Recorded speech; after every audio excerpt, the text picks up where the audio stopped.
JEE Main 2024 6 All India ranks under 100. Admissions open. Kakinada and Visakhapatnam. Aditya Junior Colleges. మిత్రులందరికీ నమస్కారం. ఈ రోజు ఆంధ్ర రాష్ట్ర ప్రజలు తెలుగుదేశం, జనసేన, భారతీయ జనతా పార్టీ పైన పవిత్రమైన బాధ్యత పెట్టారు. అది దారి తప్పిన రాష్ట్రాన్ని సరైన దారిలో పెట్టేదానికి, ఉద్యోగాలు లేని రాష్ట్రంలో ఉద్యోగాలు కల్పించేదానికి, సంక్షేమ అభివృద్ధి రెండు జోడెద్దుల బండిలాగా తీసుకెళ్లేదానికి ఒక పవిత్రమైన బాధ్యత మాకు ఇచ్చారు. ఆ బాధ్యతను నెరవేర్చడానికి ఆర్ఎన్ఎస్లు మేము అందరం కష్టపడతాం, కలిసికట్టుగా పనిచేస్తాం. ఆంధ్ర రాష్ట్రానికి పూర్వ వైభవం తీసుకొచ్చే బాధ్యత ఈ మూడు పార్టీలు కలిసికట్టుగా చేస్తాయని ఆంధ్ర రాష్ట్ర ప్రజలందరికీ నేను ఈరోజు తెలియజేస్తున్నాను. ప్రత్యేకంగా మంగళగిరి నియోజకవర్గానికి వచ్చేగల 1985 తర్వాత మంగళగిరి నియోజకవర్గం పైన పసుపు జెండా ఎగరలేదు. తెలుగుదేశం, జనసేన, భారతీయ జనతా పార్టీ నాయకులందరూ కృషితో ఈరోజు 91,000 ప్రజలకు మెజార్టీతో నేను గెలుస్తాం జరిగింది. ఇది ఈరోజు నాకున్న సమాచారం మేరకు ఆంధ్ర రాష్ట్ర చరిత్రలో 3వ స్థానంలో ఈ మెజారిటీ ఉంది. ఈ ఎన్నికల్లో అన్ని రికార్డు సృష్టించింది తెలుగుదేశం, జనసేన, భారతీయ జనతా పార్టీ కూటమి. మొదటి స్థానంలో పల్లా శ్రీనివాస్ గారు, రాజువాక నాయకుడు, శాసనసభ్యుడు 95,000 మెజారిటీ గెలిచారనేది నాకు సమాచారం. రెండో స్థానంలో గంటా శ్రీనివాసరావు గారు భీమిలి నియోజకవర్గంలో దాదాపు 92,000 మెజారిటీ గెలిచారని, నేను మెజారిటీలో 3వ స్థానంలో. ఆనాడు చంద్రబాబు నాయుడు గారికి అన్నగా భావించే పవన్ కూడా హామీ ఇచ్చాను.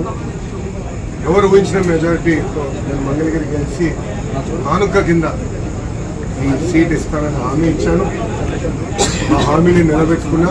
దాని వెనకాల ప్రజల ఆశీస్సులు నాతో ఉన్నాయి, దేవుడి ఆశీస్సులు నాతో ఉన్నాయి. ఇంత మెజారిటీతో గెలిచిన తర్వాత మా పైన బాధ్యత పెరుగుతుంది, ప్రత్యేకంగా నా పైన బాధ్యత పెరుగుతుంది. మంగళగిరి ప్రజలకి నేను అనేక హామీలు ఇస్తాం జరిగింది. గత 5 సంవత్సరాలే వాళ్ళకి అనేక సంక్షేమ అభివృద్ధి కార్యక్రమాలు చేస్తాం జరిగింది. వచ్చే 5 సంవత్సరాలు వాళ్ళకి అనేక పనులు చేయాలి, ఇచ్చిన హామీలు నిలబెట్టుకోవాలి. ఒక ఆదర్శ నియోజకవర్గంగా మంగళగిరిని తీర్చిదిద్దే బాధ్యత ఇప్పుడు ఎమ్మెల్యేగా మంగళగిరి ప్రజల కోసం లోకేష్ చేస్తారని మీడియా సమావేశం మంగళగిరి ప్రజలందరికీ తెలియజేస్తున్నారు. ఇప్పుడు మీడియా మిత్రులకి ఏమైనా ప్రశ్న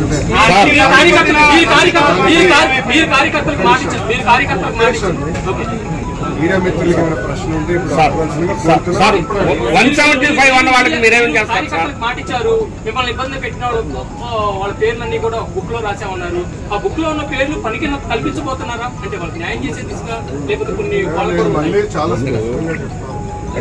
ఆ యువగల పాదయాత్రలో స్పష్టంగా ప్రజలకి, కార్యకర్తలకి హామీ ఇచ్చాను. ఏ అధికారులు, వైకాపా నాయకులైతే చట్టాన్ని ఉల్లంఘించి ప్రజల్ని, తెలుగుదేశం పార్టీ కార్యకర్తలు ఇబ్బంది పెట్టారో వాళ్ళపైన ఎంక్వైరీ చేస్తాం. అధికారులకు సంబంధించిన జ్యుడిషియల్ ఎంక్వైరీ చేస్తాం. ఎంక్వైరీ నివేదిక మేరకు సర్వీస్ నుంచి డిస్మిస్ చేసి జైలు పంపించడానికి నేను వెనుకాడును అని ఆనాడు ప్రజలకి చెప్పా, కార్యకర్తలకు చెప్పా. అది ప్రజలు ఒప్పుకున్నారు. అందుకే ఈరోజు ఎప్పుడు లేని విధంగా మనకి మ్యాండేట్ వచ్చింది. తప్పనిసరిగా ఇచ్చిన మాట, ఇచ్చిన హామీ నేను నిలబెట్టుకుంటాను. సార్, వై నాట్ 175 అన్న వాళ్ళకి మీరు ఎలాంటి సూచన చేస్తారు? వై నాట్ 175 అన్న వాళ్ళకి మీరు ఎలాంటి సూచన చేస్తారు ఇప్పుడు విజయంతో? దయచేసి వైకాపా నాయకులకి, పార్టీకి సూచించే స్థాయిలో అది కాదు. మేమేం చేస్తాం చాలా స్పష్టంగా చెప్పాం. కక్ష సాధింపులు, హెరాస్మెంట్లు, ప్రభుత్వ ఆస్తులు ధ్వంసం చేస్తాం, ఇది మాకు రాదు, మేము చేయము. ఇదంతా ఆ పార్టీకి తెలిసింది. అందుకే ప్రజలు ఈరోజు ఇలాంటి మ్యాండేట్ కూటమికి ఇస్తాం జరిగింది.